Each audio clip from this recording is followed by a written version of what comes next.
வணக்கம். என் பேர் திருமலை எம் ரவி.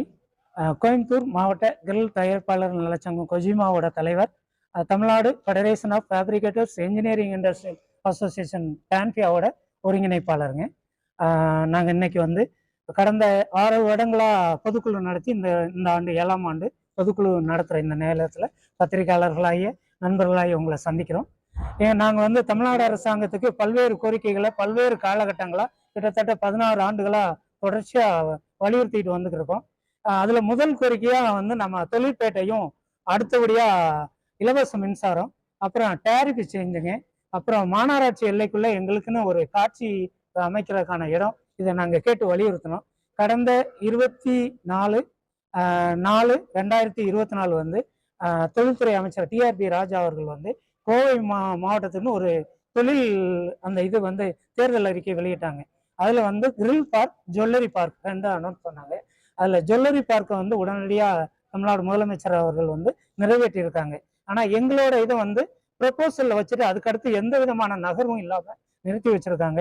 அதை வந்து நாங்க வந்து தொடர்ச்சியா சட்டமன்ற, நாடாளுமன்ற அமைச்சர்கள் எல்லா மட்டத்திலையும் பண்ணோம். சமீபத்துல கூட செம்மொழி பூங்கா திறப்புக்கு வந்த முதல்வர் அவர்கள்ட்ட வந்து நாங்க மனு வழங்கினோம். விரைவில் 1 நிமிடம் எங்களுக்கு அவகாசம் கொடுத்து எங்கள்ட்ட பேசி அதை சொன்னாங்க. அதை வந்து நாங்க வலியுறுத்துவோம். இந்த தேர்தல் நேரத்துல இப்ப எங்களுக்கு கட்டாயம் கிடைக்கணும். இப்ப இல்லைன்னா எங்களுக்கு எப்பவும் கிடைக்கிறதுக்கான வாய்ப்பு இருக்குமான்னு எங்களுக்கு தெரியல. அதை வந்து தமிழ்நாடு முதலமைச்சர் அவர்கள் வந்து தாய் இல்லத்தோடு பரிசீலித்து எங்களுக்கு 3 கோரிக்கை, நிறைய கூட வேணாங்க, 3 கோரிக்கைங்க.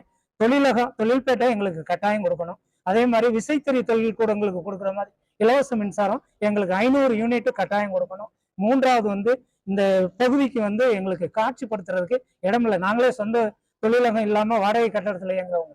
அப்ப எங்க பொருளை எப்படி காட்சிப்படுத்த முடியும்? அதை மாநகராட்சி எல்லைக்குள்ள ஒரு 99 வருட குத்தகைக்காக எங்களுக்கு கொடுக்கணும். அது போக டேரிஃப் சேஞ்சு மிக முக்கியங்க. நாங்க வந்து முதல்ல வந்து பாத்தீங்கன்னா ஆயில் வெல்டிங் காயில்ல அடிச்சுப்போ கரண்ட் வந்து ஜாஸ்தி எடுக்கும். இப்ப அப்படி இல்லை, இன்வெர்டர் மிஷின் வந்துருச்சு. இப்போ வந்து அன்னைக்கு இருந்த அந்த இருமுனை மின்சாரத்துக்குரிய சார்ஜை இன்னைக்கும் போடுறது வந்து உண்மையிலுமே வேதனைக்குரிய விஷயம். இங்க வந்து பீக் ஓவர் சார்ஜ், அப்புறம் பிக்சடு சார்ஜ், இப்படி தொடர்ச்சியா மேல ஏறும்போது நாங்க 18 ரூபா யூனிட் கட்டுறோம். ஆனா நாங்க செய்யற வேலைகள் போறோம் சாதாரண மக்களுக்காக வேலை செய்யறோம். அவங்களுக்கு நாங்க விளையாட்டினோம்னா அவங்களோட வாழ்வாதாரம் பாதிக்கும்.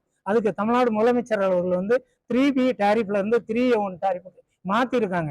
ஆனா மின்துறை அலுவலர்கள் வந்து அந்த இதை வந்து அமல்படுத்த மறுக்கிறாங்க. அதை வந்து மின்துறை அமைச்சர் கவனத்துக்கு கொண்டு போகணும். தொழில்துறை அமைச்சர் வந்து அவங்க கொடுத்த வாக்குறுதிப்படி முதலமைச்சர் அவர்கள் கவனத்துக்கு கொண்டு போய் எங்களுக்கு தொழிற்பேட்டை கொடுக்கணும். அதே மாதிரி மின்துறை அமைச்சர் வந்து 500 யூனிட் இலவச